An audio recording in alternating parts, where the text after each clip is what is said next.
여러분 안녕하십니까? 뉴스데스크 충북 소식입니다.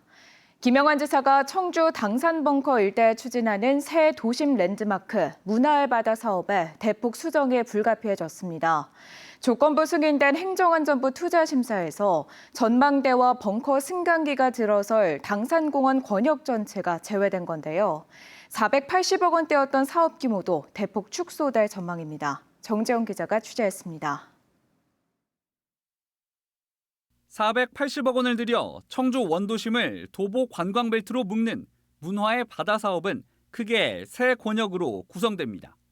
근대문화유산인 충북도청과 문화관, 청주 향교까지 문화관광거리를 조성하는 대성로 122번 길과 충무시설로서의 역할을 마치고 민간 개방이 확정돼 활용 방안을 찾고 있는 당산 벙커, 그리고 벙커 위 7만여 제곱미터 규모의 도심 휴식 공간으로 국가등록 문화유산이 있는 당산공원입니다. 특히 당산공원은 도심 야경을 볼 수 있는 30m 높이의 전망대와 벙커에서 수직으로 연결된 산중 승강기가 들어설 핵심 권역입니다. 이 당산 터널 위에, 벙커 위에 2만 평 되는 그 공원이 조성되어 있기 때문에 이거를 이제 엘리베이터가 됐든 에스카레이터가 됐든 연결하게 된다면 굉장히 중요한 문화 공간이 될 것이다 기대하고 있습니다. 행정안전부 중앙투자심사위가 이 사업이 필요한지 타당한지 등을 심사했는데 한 차례 재검토 끝에 조건을 달아 승인했습니다. 조건은 당산공원 권역을 사업 대상에서 제외하라는 것, 타당성이 부족하다며 전망대와 벙커 승강기, 예술정원까지 약 140억 원이 투입될 핵심 권역을 뺀 겁니다. 상금 800만 원을 들여 확보한 두 차례의 공모전 아이디어도 현재로선 쓸모없게 된 상황. 실제 당산공원을 제외했는지 확인하기 위해 설계 이후 다시 심사를 받으라는 조건까지 붙였습니다. 다만 사업비 총액은 건드리지 않았는데 제외된 만큼 사업비도 축소돼야 하지만 규모를 심사위가 정하는 건 아니라고 행안부 관계자는 설명했습니다. 알아서 줄이라는 얘기입니다. 충청북도는 규모 축소는 불가피하지만 전체 사업에 큰 영향을 주진 않을 것이라며 새 아이디어로 저비용 고효율화 사업을 추진하겠다는 입장입니다. 컨셉을 잡았던 것보다는 좀 조정이 좀 불가피한 상황입니다. 전망대 사업이 일단 제의가 됐는데 그 전망대보다는 좀 더 효율성이 높은 그런 사업을 저희가 찾아보도록 하겠습니다. 또 당산공원을 제외한 나머지 두 개 권역은 내년 초 설계를 시작해 오는 2027년 10월까지 준공할 계획이라고 설명했습니다. MBC 뉴스 정재영입니다. 충청북도 자치연수원 제천 이전에 따라 기존 연수원 활용 방안을 찾기 위한 도민공청회가 열립니다. 충청북도는 오는 24일 오후 청주시 가덕면 자치연수원에서 건축학 교수와 시각디자인 업체 대표, 주민 등이 참여하는 공청회를 열고 16만 3천 제곱미터, 14개 동 규모의 기존 연수원을 어떻게 활용할지 논의합니다. 자치연수원은 지역 균형 발전을 위해 내년 12월까지 제천시 신백동으로 이전할 예정입니다. 넉 달 전 청주의 한 고등학교에서 경비원이 교문에 깔려 숨진 사고가 있었는데요. 경찰이 안전점검 소홀을 이유로 교장 등 교직원 4명을 검찰에 넘겼습니다. 교육감도 중대재해처벌법을 적용할지 노동당국에 검토 중입니다. 이초원 기자의 보도입니다. 지난 6월 청주의 한 고등학교. 새벽 시간 교문을 열던 70대 경비원이 넘어진 160kg 상당의 철문에 깔렸습니다. 이 남성은 병원에 옮겨진 지 2시간 만에 과다출혈로 숨졌습니다. 문을 여는 과정에서 기둥에 문을 고정하는 장치가 빠진 겁니다. 저 충나니까 저거 지금 뭐 사람들 뭐 얘기래.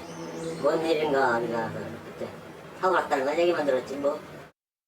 사고 원인을 수사한 경찰은 이 학교 교장과 행정실장 등 교직원 4명을 업무상 과실치사 혐의로 검찰에 넘겼습니다. 재난안전법에 따라 매달 4일 안전점검의 날을 운영하면서 학교 모든 시설물의 안전점검을 해야 하는데 해당 교문은 1999년 개교 때 설치된 이후 단 한 번도 점검받지 않았다는 게 경찰의 설명입니다. 육안으로 둘러본 정도는 안전점검으로 인정할 수 없다는 취지인데 학교 교장은 억울함을 토로합니다. 학교 자체적으로 하는 점검만으로 기울임이나 파손, 부식 등 모든 결함을 알 수 없다는 입장입니다. 평상시에 그 문의 기울임이라든지 아니면은 그 부식의 정도라든지 아니면 사용상에 문제가 있다든지 바로바로 조치를 하고 하는데 달았다라고 하는 것은 저 문을 빼보기 전에는 저희들이 절대로 알 수가 없는. 별개로 충북 교육 최고수장인 교육감에 대해서도 책임을 물어야 할지 검토가 진행되고 있습니다. 노동당국은 교육감을 상대로 중대재해처벌법, 부교육감을 상대로 산업안전보건법 적용 여부를 조사 중입니다. 학교가 평소 안전점검에 충실하도록 필요한 의무와 조치를 다했는지 판단해 다음 달쯤 결론 내릴 예정입니다.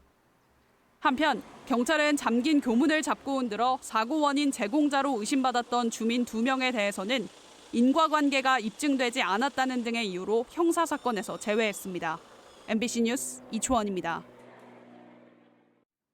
간첩활동 혐의로 징역 12년형을 선고받은 충북 동지회 피고인들이 항소심에서 대폭 감형을 받았습니다. 대전고법 청주 제1형사부는 국가보안법 위반 등의 혐의로 기소된 50대 피고인에 대해 징역 12년을 선고한 원심을 파기하고 징역 2년을 선고했습니다. 같은 혐의로 기소된 나머지 조직원 2명도 각각 징역 12년에서 5년으로 감형됐습니다. 재판부는 유죄로 인정됐던 범죄단체 조직 혐의에 대해 실질적 범죄단체로 볼 수 있을 정도의 규모나 체계가 없었다며 1심과 판단을 달리했습니다. 충주 지역의 소 럼피스킨 방역대가 해제됐습니다. 충청북도는 지난 18일 0시를 기해 충주시 방역대 발생 농장 반경 5km에 대한 이동 제한 조치를 풀고 농장 소 거래를 전면 허용했습니다. 확진 이후 한 달 동안 추가 감염이 없고 최근 방역대 전수 검사 결과 음성 판정이 나온 데 따른 것입니다. 방역당국은 이달까지 도내 5천여 농가 소 25만 3천 마리에 대한 예방접종을 완료했습니다. 전교조 충북지부는 오늘 충북교육청 앞에서 기자회견을 열고 교사 정원 확보와 작은 학교의 학습권 보장을 촉구했습니다. 최근 3년간 충북의 교사 정원 감축 규모는 500여 명에 이르는데 내년에는 학급 수가 63개 증가한다며 교사 정원 확보가 시급하다고 주장했습니다. 또 학교폭력과 정서위기 학생, 다문화 학생 증가로 교사 증원을 통한 개별 교육이 필요하다고 덧붙였습니다. 충북 소식 마칩니다. 잠시 후 스포츠 뉴스가 이어집니다. 고맙습니다.